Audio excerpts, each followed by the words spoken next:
Hi everyone, and welcome back to Butchery 101. I'm Christina Glenoga, and today we're gonna talk about this whole pig that I have in my apartment right now. Really quick though, make sure to subscribe because especially after you hear what all I have going on with this whole pig, I think you're gonna wanna be around for the ride. And I bet you're gonna wanna get notifications too, so make sure to get that button also. Okay fam, so here's the deal. I got a whole pig delivered to my place on November 3rd. Today is the 18th, and hopefully this video comes out close to the 18th. But anyway, when it got here, I broke it down and got a bunch of super cool, fun preserving and curing projects going. And I'm super stoked on all of them because so far they're all turning out pretty darn good.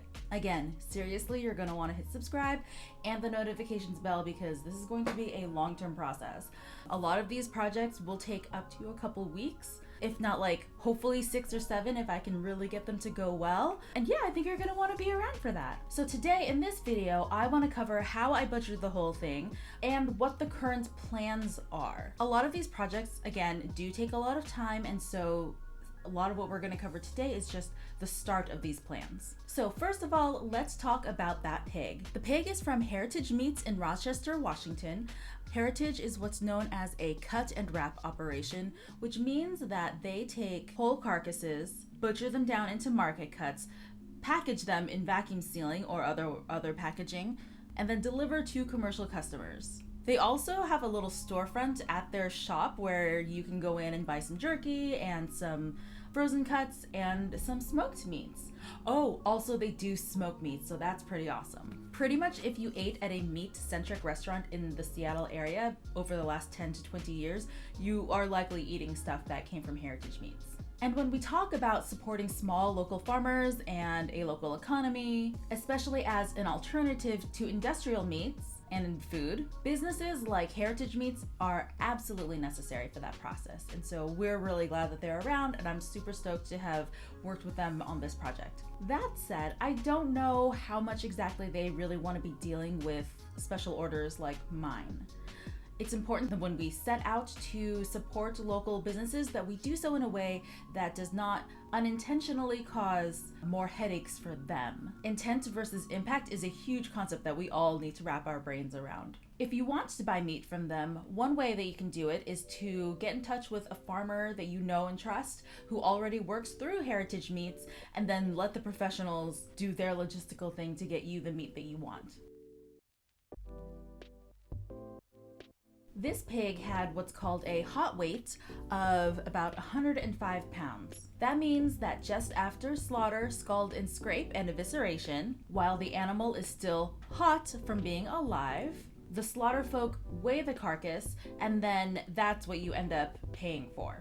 The carcass then loses about 5 to 10% of its body weight through evaporation, leaving me with about 95 pounds of bone, meat, and skin to work with.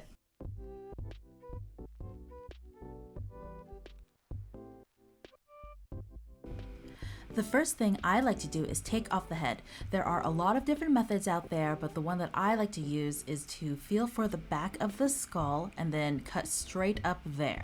That way you are aiming for the atlas joint, and hopefully if you hit the joint just right, you can take off the head without using a saw or a cleaver. Now, I didn't hit the exact joint that I wanted to, but it was pretty close, and it just left a couple vertebrae on the back of the skull. No harm, no foul. Here we see a little bit of blood that had congealed inside the vein, inside probably the aorta, which doesn't look great, and it is definitely something that I like to get rid of like as soon as possible because it does, blood spoils very quickly.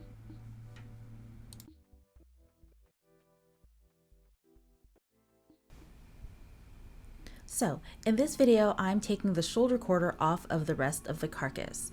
And where I started my knife, there was already a little notch that I had made for myself, but I wanted y'all to see, and I'll show you how I do that, but I wanted y'all to see the larger process of taking off the entire shoulder quarter.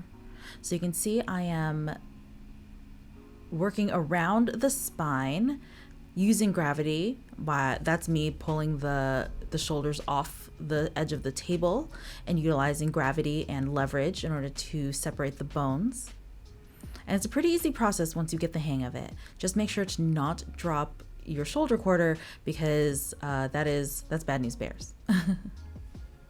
Anyway, so now that you've seen the entire big process, I wanted to show y'all what it takes to find that little notch there. And so what I'm doing here is using a paring knife from the inside of the body cavity to poke outwards to make that notch.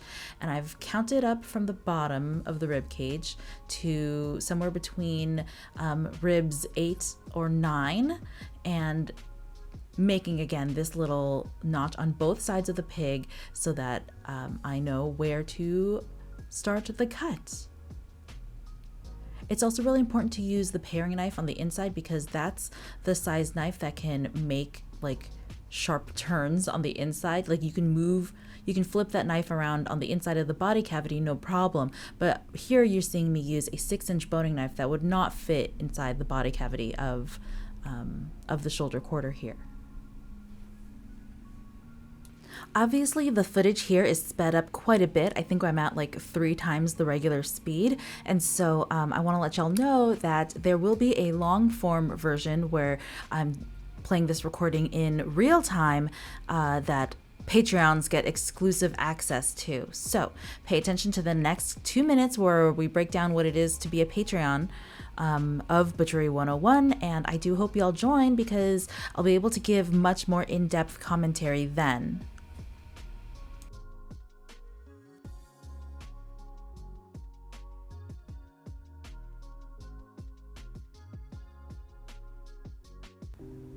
Hi team, interrupting the pig video really quickly to let y'all know about some exciting ways you can learn butchery from Butchery 101 and otherwise support this channel. The first way you can totally help out is by joining us on Patreon. The best part about Patreon is that it provides a direct way for y'all to support the kind of work that I do here with Butchery 101. As some of y'all might know, the meat industry is wonderful and important, but currently is still mostly run by very old-fashioned, white supremacist, sexist people. It's very much based in the patriarchy. And because of that, many of my work options would require me to submit to that kind of unsavory working environment, possibly doing things that don't meet my standards of ethics and morals, let alone my physical safety. And also, it would keep me from bringing y'all butchery and meat info. So I really just want you all to know how much I really appreciate every single penny Butchery 101 earns from y'all. There are many levels of patronage, starting at basic patron that starts at $10 a month by Kimby Moore, all the way up to sponsoring a monthly YouTube video. One level I'm super excited about is the Meat Nerd Patron level. We'll do monthly one-on-one video consultations that last up to 1 hour, and I'll be your dedicated co-conspirator on your meaty pursuits. Plus, you do still get all the basic patron rewards. These are all linked in the description below. Don't forget to check out Butchery 101 on Tock. We're offering holiday consultations online and private online poultry butchery classes. See our Tock page for more details. Butchery 101 is on GoFundMe for one-time donations, and if you want to find out about our upcoming classes, please do follow us on Instagram at Butchery 101. And now, back to the show.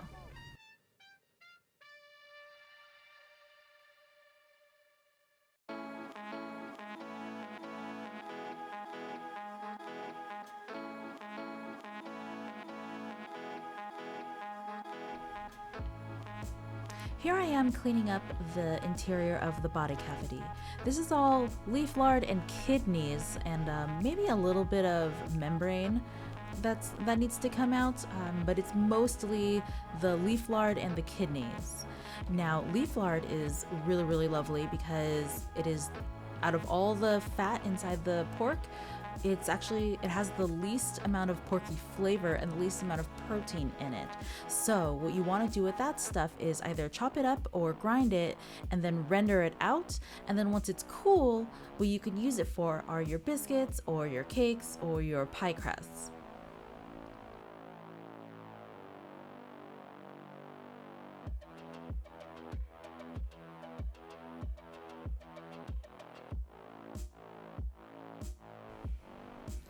Now that we have that top-down camera, we can finally see what else is going on inside the body cavity.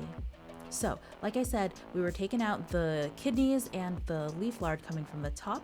What you're seeing here is the tenderloins. That's what I'm taking out right now. And so I'm running my knife down the spine along both sides because there's a tenderloin on each side. And I'm doing my best to make sure that my knife stays on the bone. And this is a really great time to be using a flexible knife because what you can do is put the tip down against the bone and then bend the blade so that it goes around the meat that you want. And that's super important here because for whatever reason, tenderloin is highly valued in our markets. So now, to separate the ham and the loin section, I'm feeling for where the bones are. And where you saw my finger just then was where the spine takes a sharp turn. Well, I guess not that sharp a turn, but it starts to turn into the H-bone, and the angle is there so that it turns into the tail. And so what I'm doing is finding the cartilage between the two vertebrae, just like both of the other splits that I've done, and using that as a starting point to cut away all of the meat away from the bone, which you're seeing here. And so hopefully at the very end of it, there will only be the spine and that one disc of cartilage holding the two pieces of the two quarters together. Here I'm trying to use leverage, but I noticed that the spine is bending a little bit. So I actually like to use, what you'll see me do, is hang the hams over the edge instead of the loin section for that type of leverage.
One of the greatest and most important lessons I ever learned about butchery was that you can't be too precious with what you're doing.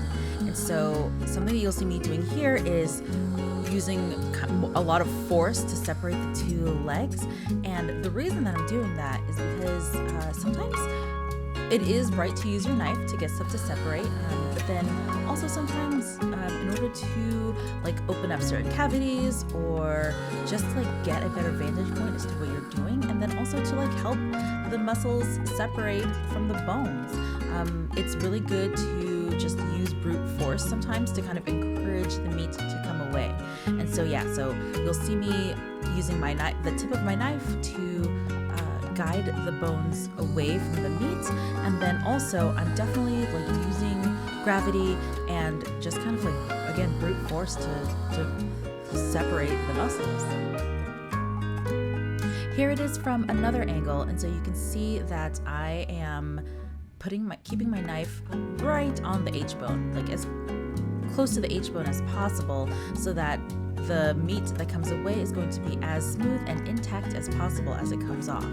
My ultimate goal with this particular part of the meat, that's the sirloin right there, is to have cutlets and a roast, and so it is really important that we don't have big slashes going through the meat itself. And so make sure to just use the very, very tip of your knife.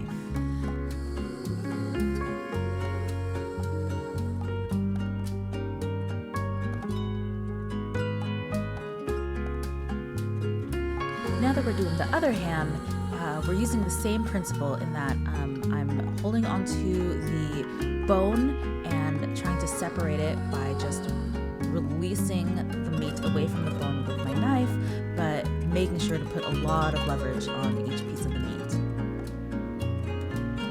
This is what's called using exploratory cuts, where you're really only using maybe the first inch or so of your knife. It's closest to the very, very tip. Here you're seeing me take off a gland, and they're not the cutest things in the world, and it is best to just take them off as soon as you see them. Sometimes I'll forget and try to just leave them on there and think oh, I'll just trim this out of the trim bits later, and no, guys, just do it as soon as you see the gland. Just cut it right out, because I'm just going to tell you from experience that later on you're not going to want to deal with them at all. And so it's best to just deal with them as you find them, and then later on when you are doing further processing, if you do come across a gland, it won't be nearly as many as you would have in the first place. Look, you can see one right there that I totally didn't get rid of, but I should have.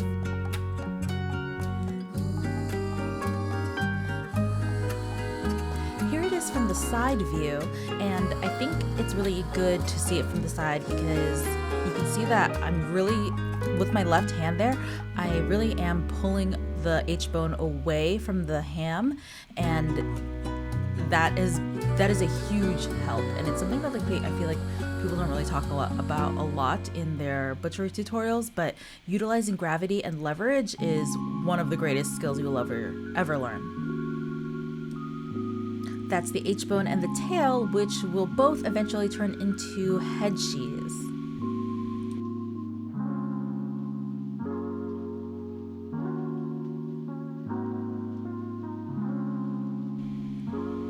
Team, I totally messed up and didn't record the portion of this where I was sawing the belly portions off of the loin, but when we do watch the footage from working the shoulder, separating the picnic ham from the Boston butt, you will see a very similar move then. So here's just some shots of bacon.